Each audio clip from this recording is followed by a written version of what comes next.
La Procura di Cosenza ha aperto un fascicolo su un caso di presunta malasanità che si è verificato nell'ospedale dell'Annunziata, dove ieri sera è morto un neonato venuto alla luce solo da poche ore. Il bimbo, figlio di una coppia di filippini, sarebbe deceduto per insufficienza respiratoria. Un furgone portavalori è stato assaltato stamattina da alcune persone armate a Francavilla Angitola, nel Vibonese, davanti all'ufficio postale. Quando l'autista è sceso, due persone armate di pistola lo hanno affrontato e si sono impossessati del mezzo e di un bottino di 500.000 euro.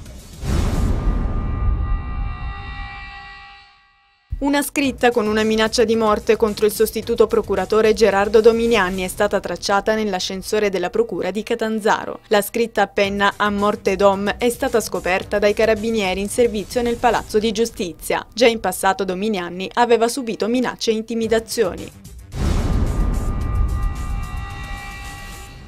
La provincia di Crotone non è disponibile ad accogliere i rifiuti provenienti dalla Campania, lo spiega in una nota il presidente dell'ente Stano Zurlo, motivando la decisione col fatto che il territorio del crotonese vive già un'emergenza rifiuti.